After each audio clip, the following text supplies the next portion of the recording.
I didn't speak when my paycheck didn't arrive. Not the first month, not the second, because part of me still believed it was a mistake. The first delay had come with a vague excuse from accounting. Technical processing issue, they said.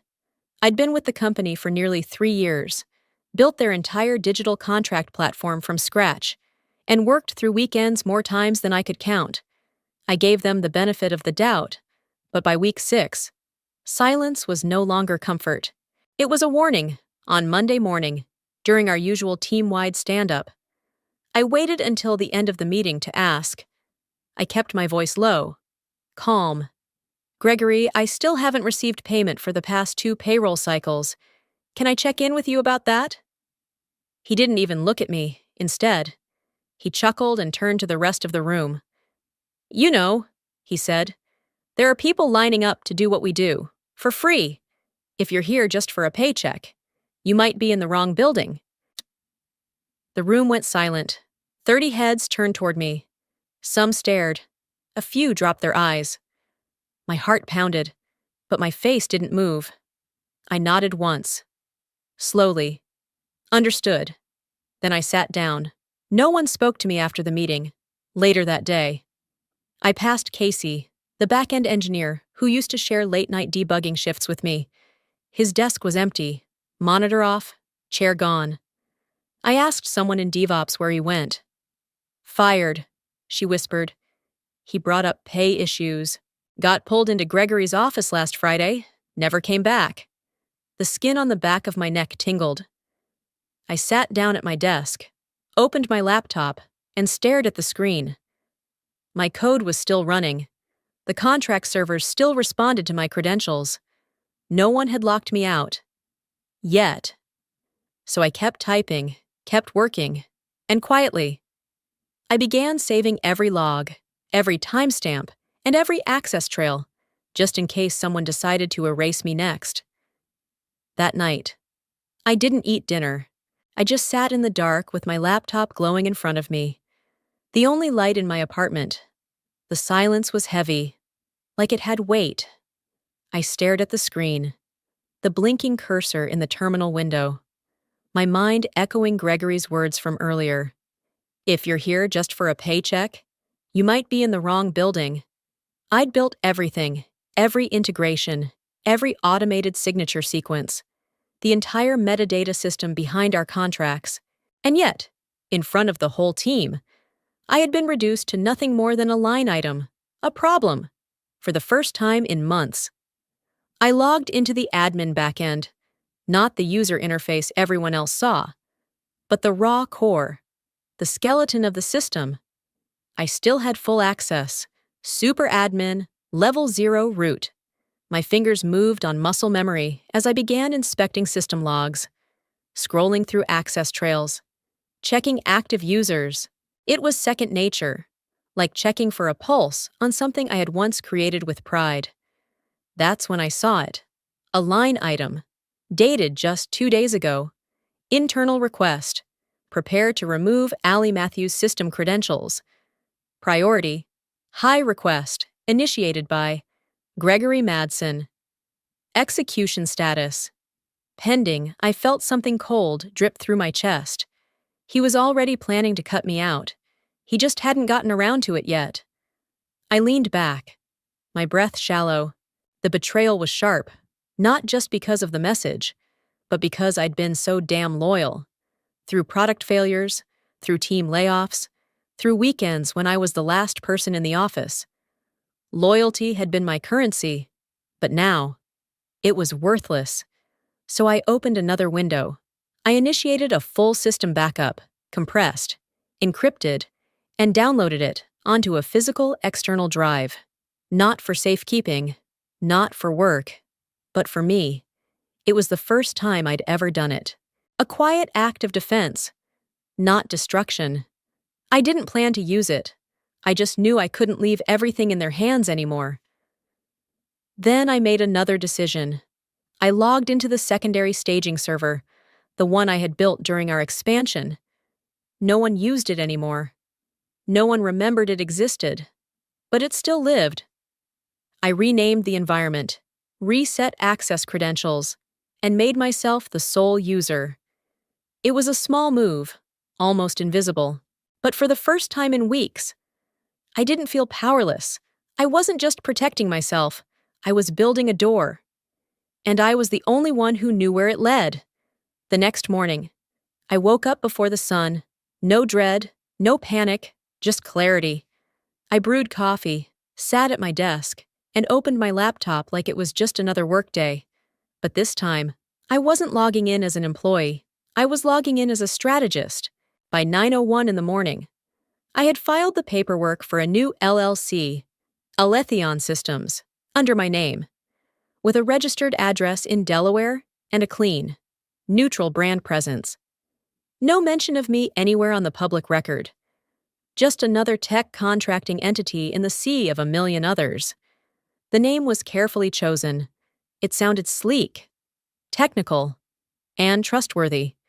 Something that wouldn't raise any eyebrows if it ever appeared on metadata or signature trails. And that's exactly where I planned for it to appear. I accessed the active contract templates, new deals still in pre-signature status, and began the slow, careful process of shifting the metadata, not the main fields. Those would trigger notifications, but the hidden layers, document ownership, signature custodianship, endpoint relay names, the kind of stuff only the original system architect would know how to adjust without causing alerts. In less than 2 hours, Aletheon Systems became the listed custodian of record on 4 pending contracts, each valued between $1 and $5 million, still unsigned, still fluid, and now, subtly pointing to me, at 11:43. My phone buzzed. An account manager from a mid-tier client flagged an oddity. "Hey, Allie, one of the signature logs shows Aletheon Systems instead of your company name. Is that a mistake?" I didn't flinch. "Yes, thank you for flagging that," I said calmly. "Aletheon's a third-party encryption provider we're transitioning to. Same infrastructure, just updated security protocols." He paused, then said, "Got it. Appreciate the heads up." That was it. I hung up and took a breath. Not relief, confirmation. The system worked. By late afternoon, Gregory sent out a congratulatory email to the tech team. "Impressive how tight and compliant our signature framework is. Got complimented by a client today. Great work, everyone." He had no idea that the compliment wasn't for him. It was for me. And for the system, I was now quietly rerouting under my own control. The shift had begun, not loudly, not violently, but with precision. I didn't need to take anything by force. I was building a parallel skeleton. Same contracts, same structure, but a different spine. And one day soon, when the weight shifted, he'd feel it snap. By Thursday, the news was everywhere in the office. Gregory was giving a talk at the Future Tech Global Summit. He'd been selected as a keynote speaker to present on cutting-edge contract automation and digital trust infrastructure. My infrastructure. The email blast went out that morning, complete with a glossy headshot and a title that read, "How Our Company Reinvented Smart Signatures," presented by Gregory Madsen, CEO. I stared at the screen for a long time, feeling something sour twist behind my ribs. I had written that entire framework alone over a 3-month period, through sleepless weekends and a sinus infection that nearly landed me in the ER. The dynamic API gateway he was about to show off? I coded every line. The real-time signature log chain? Mine. And yet not once had my name been mentioned. Still, I kept quiet. That had become my default mode lately, silent, observant, precise. The summit went live on Friday. I didn't watch it. I thought I could ignore it. I was wrong. An hour into my afternoon, I got a text from Rachel, an old friend from my university days, now a UX designer at another firm. "Girl, is that your demo Gregory's presenting? Zoom in on the bottom left of slide 9. Watermark still shows your tag." I recognized it instantly. My stomach dropped. I clicked the live stream recording. There he was, pacing a polished stage, gesturing to a slide deck like he'd written the code in his sleep. And there it was. Slide 9. My interface. My schema. And in the lower left corner, almost translucent, a Matthews version 4 final. He hadn't even bothered to clean up the export. It wasn't a mistake. It was theft. Dressed up in applause and spotlight lighting. I didn't rage. I didn't cry. I just logged in. I pulled up the original prototype, complete with documentation and time-stamped commits. I bundled it into a clean, zipped file with proper attributions and licensing notes, code copyright, creator metadata, and full version history. Then I wrote a short message to the Future Tech Summit Committee. To whom it may concern, attached is the original development framework being presented by Gregory Madsen at your event. For transparency and legal clarity, I'm the sole author of the system, now labeled as the Madsen Signature Model. Regards, Allie Matthews. No threats, no demands, just facts. I clicked send. Then I closed my laptop. The applause wasn't mine, but the architecture was. And now, someone else knew it too. There's a kind of anger that doesn't scream. It sits in your chest like a hot stone, silent, solid, immovable. That's what I carried with me that Monday morning. I didn't storm into Gregory's office. I didn't raise my voice. I just opened a blank email and started typing. Subject: Unpaid compensation, 6 months to Gregory Madsen, CFO Darren Wells, HR shared inbox. From Allie Matthews attachments, payroll log, Jan to June, XLSX. The spreadsheet was meticulous. Every payroll period, every missed deposit, every time-stamped payslip. I even included internal timesheets and signed project logs. There was no wiggle room. This wasn't a complaint. It was a ledger. I didn't write an angry message, just 2 sentences. Please see the attached document regarding unresolved salary payments over the past 6 months. Let me know how you'd like to proceed. Then I hit send and waited. 1 day, 2 days, nothing. On the 3rd day, I forwarded the email again, adding Gregory directly. This time, I got a reply. Well, sort of. Gregory didn't answer me. He simply forwarded the message chain to HR and the CFO with a single line. Can someone handle this? I'm slammed prepping for the Atlas contract. That was it. No acknowledgement, no apology, not even the decency of pretending to care. My hands shook over the keyboard, not from weakness, but restraint. I wanted to type something back, something cutting, something final. Instead, I breathed through my teeth and opened the contract dashboard.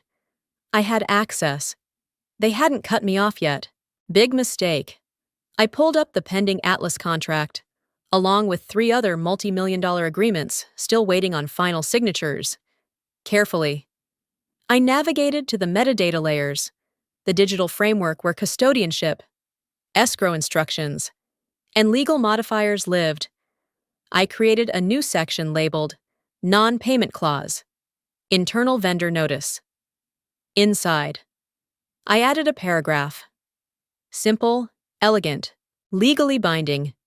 In the event that any authorized agent or vendor providing system infrastructure has not been compensated for a duration exceeding 90 days, all custodianship claims, access protocols, and system authority may be considered void until full reconciliation is achieved. It was buried deep. No flashing alerts.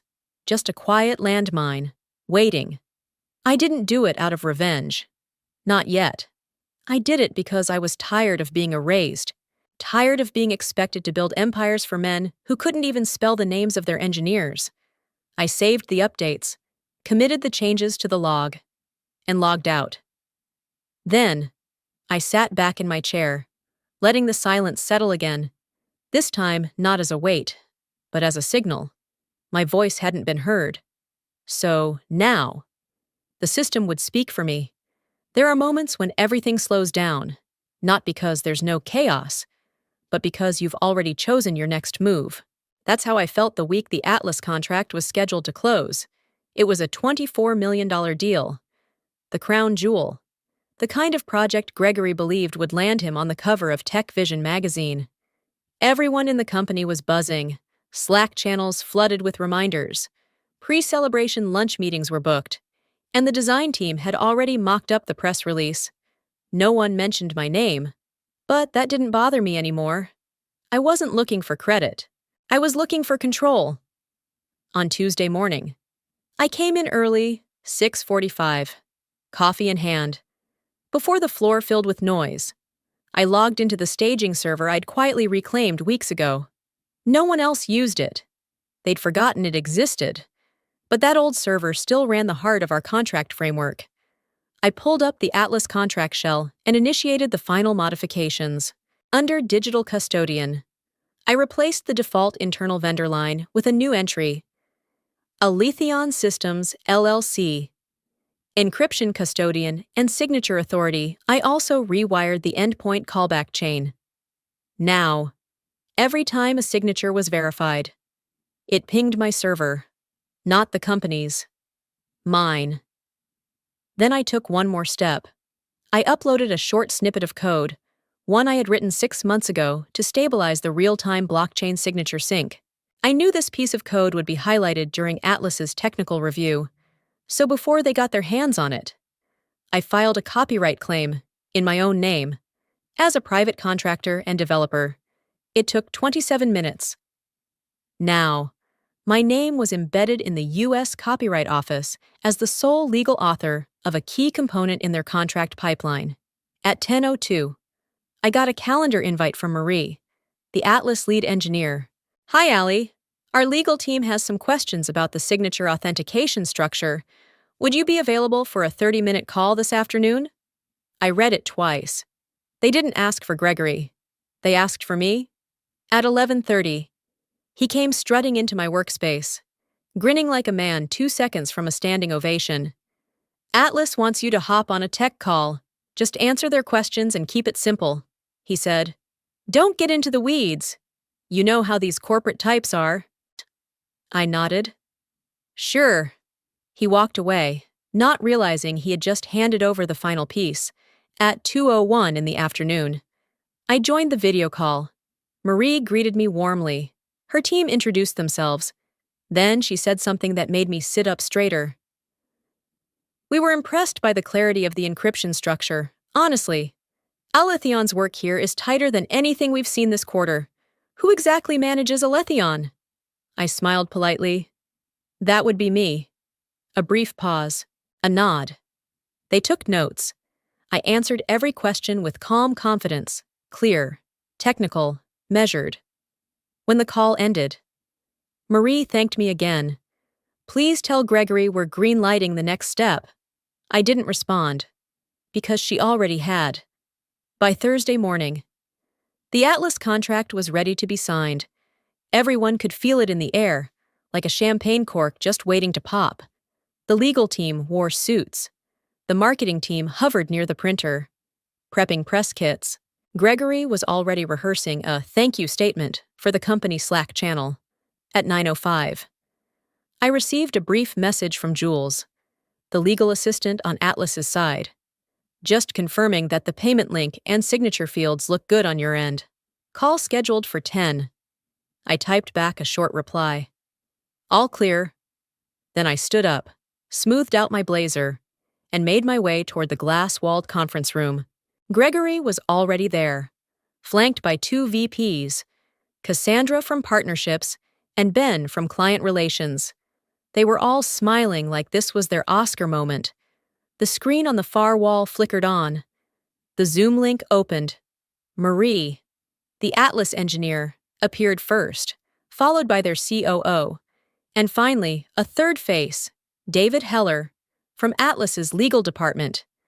We exchanged greetings, formal, polished, almost sterile. Then Marie shared her screen. On it was the live contract, digital, finalized, ready for signature. "Before we proceed," she said, There's just one small thing we wanted clarity on. Gregory leaned forward. Of course. She highlighted the custodianship line on page 3. Aletheon Systems, LLC. Signature authority. David cleared his throat. Just confirming. This is the correct legal entity. Yes? Gregory's smile twitched. I'm sorry. What name did you say? Marie repeated it. Aletheon Systems. That's who we were instructed to wire the deposit to this morning. Everything looked aligned with your systems, so we assumed. We've already wired the deposit to Aletheon Systems, David added. Louder this time. Didn't you approve this, Mr. Madsen? The room froze. Cassandra's hand slowly dropped from her coffee cup. Ben looked at me, then at Gregory. I felt the weight of every gaze swing in my direction, but I didn't move. I didn't blink. Gregory opened his mouth, closed it, then finally managed. I wasn't aware of that line item. Marie tilted her head. But Allie confirmed it yesterday during our encryption walkthrough. She's with Aletheon, correct? I didn't speak. I didn't have to. Gregory's eyes shot toward me. A flash of realization crossed his face. Something between betrayal and fear. His jaw clenched, like he was about to lunge across the table and demand answers. But all I did was calmly reach into my folder, slide out a printed version of the metadata page, and place it on the table. Neatly, quietly. Then I stood up. No dramatic exits, no mic drops, just one step after another. As I walked out of the room, past the wide eyes, the silent stares, and Gregory's crumbling illusion of control. Behind me, the speaker still echoed. Wired to Aletheon. Didn't you approve this? And I didn't turn around. Gregory stormed into my workspace before I even had time to remove my coat. His face was red, jaw tight, and the barely contained rage in his voice buzzed like static electricity. My office, now! I followed him through the corridor without a word. The silence between us louder than shouting. Employees stared as we passed, most pretending not to listen. But I knew everyone had heard what happened in that conference room. He slammed the door behind us and didn't sit down. Instead, he paced like a wolf in a cage, hands clenched and snapping open. What the hell did you do, Allie? I met his glare without flinching. I finalized the contract, as instructed. Don't play smart with me. Aletheon Systems? You think I wouldn't notice? I opened my bag, pulled out a slim folder, and laid it on his desk. Inside, a printed metadata trail of the Atlas contract. Each page was time-stamped, legally compliant, and digitally verified through the system he had so proudly shown off for years, without ever understanding how it actually worked.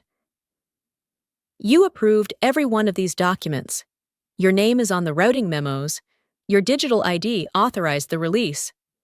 He yanked the first page from the folder and stared at it. His hands were shaking. You forged this. No, I said flatly. I built it. You just never bothered to read it. He looked up. You had no right. I had every right, I cut in, voice calm but unshakable. You stopped paying me for 6 months. You ignored every message, every record, and when I asked for what I was owed, you forwarded my email like I was a stain on your inbox. The silence that followed wasn't peace. It was pressure. He leaned across the desk. You do realize this could cost us everything? It already has, I replied. Then, I reached into my coat pocket and placed a small, silver USB drive beside the folder. He stared at it like it was ticking. What's that? HR documents, messages, reports, complaints from employees over the past 2 years. Most of them ignored. Some deleted. I made copies. He hesitated. Are you threatening me? No, I said. I'm documenting you. Just then, the door behind us clicked open. We both turned, standing there, half shadowed by the frame, was Margot Ellis, a senior board member, one of the few people in the company who had helped recruit me years ago. Her eyes were unreadable, but her presence was thunderous. "How long have you been standing there?" Gregory asked, voice stiff. "Long enough," she said. Gregory straightened, shifting from rage to damage control in seconds. "Margot, this is being blown out of—" She held up a hand. "I'd like to speak with Ms. Matthews. Alone." He blinked. "What?" "Now—" Gregory hesitated, lips parted like he wanted to argue, but he didn't. He grabbed his phone and walked out, closing the door a little too hard. When the silence settled again, Margot looked at me. "I've suspected for months that something was rotten under the surface. But this is surgical." I said nothing, just handed her the folder and the USB. She sat down, flipping through the files, scanning the evidence. "You realize," she said after a moment, "this is going to start a war." I looked her straight in the eye. "No, this is how it ends." I didn't pack much, just a flash drive, a pair of headphones, and a ceramic coffee mug I'd kept tucked in the back of my drawer. The one with the faded phrase, "Design, deploy, disrupt." I slipped it into my tote bag and looked around the workspace one last time. My desk was already clean. The few personal things I'd once had were long gone, bit by bit. Over the last few weeks, I didn't want a scene. I wanted closure. No announcements, no farewell lunch, no HR escort, just silence. At 10:15 in the morning, I walked to the IT desk and handed over my laptop. Connor, the junior tech with a nervous smile and a decent heart, took it without asking questions. Maybe he'd heard, maybe not. But his eyes were kind when he said, "Thanks, Allie. You built something amazing here." I nodded once. "You'll take care of the system?" He blinked. "We'll try." I smiled softly. "Good luck." Then I reached into my bag, pulled out my keycard, and placed it gently on the receptionist's desk. No swipes, no final badge in. The moment my hand left that card, I felt something leave me, not a loss, a release. But there was one last thing. I made my way up to the executive floor, quiet, clean, too polished to be real. Gregory's office door was slightly ajar. I pushed it open just enough to step inside. He wasn't there. I didn't need him to be on his desk, where his ego usually sprawled in the form of printed articles and nameplates. I left a single envelope, no name on the outside, just placed dead center, like a punctuation mark. Inside, I had tucked two things: a printed copy of my resignation, formally drafted, dated, emotionless, and underneath it, a photo, glossy, full color. It was taken 2 years ago during a late-night product sprint. The whiteboard in the background still held the first sketch of the architecture I'd built: lines connecting logic trees, encrypted nodes, and routing sequences. But the camera had caught something else. 2, just below the system diagram, written in faded green marker, was a phrase I'd scrawled out half-jokingly back then. "Trust is not given, it's built." I left it there. Quiet, final. By the time I reached the elevator, my phone buzzed. A message from Margot Ellis. "Board met this morning. Gregory's contract has been terminated effective immediately. His keycard's been disabled."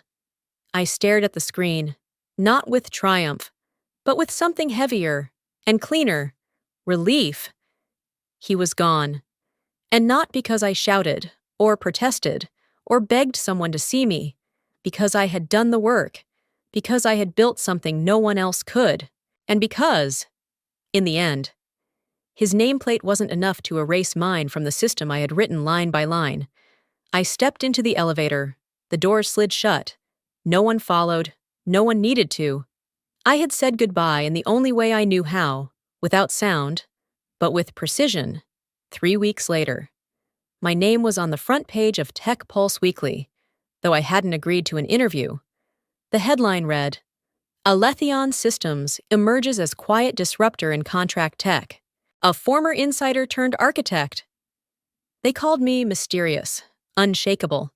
They used words like visionary and precision engineer, but no one quoted me directly because I hadn't said a word. I let the system speak.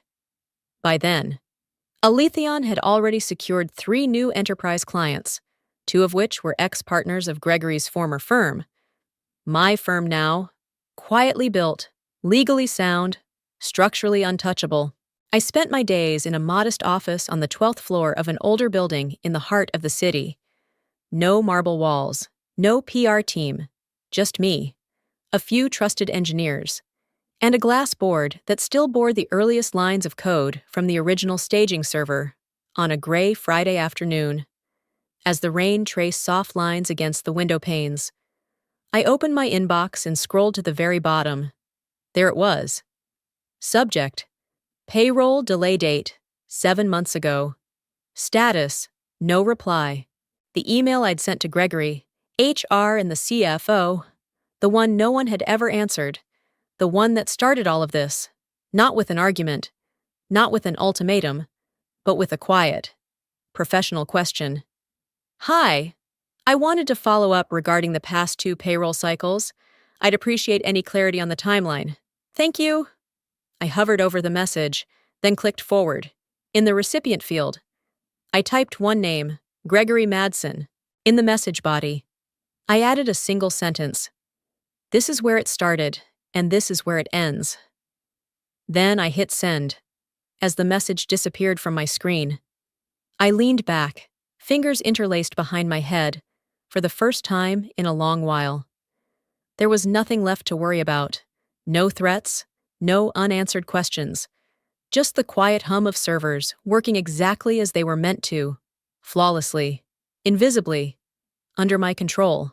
At the top right of the screen, my signature flashed briefly as the message was logged. Ali Matthews, CEO, Aletheon Systems. I didn't need applause. I didn't need revenge speeches. What I needed, what I'd claimed, was something far greater: autonomy, integrity, legacy.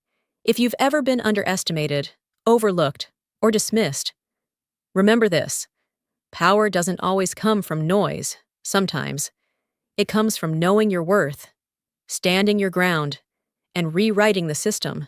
If Ali's story moved you, share it with someone who needs a reminder of their quiet strength. Drop your thoughts in the comments. Subscribe for more stories like this. And remember, justice doesn't always shout. Sometimes it codes.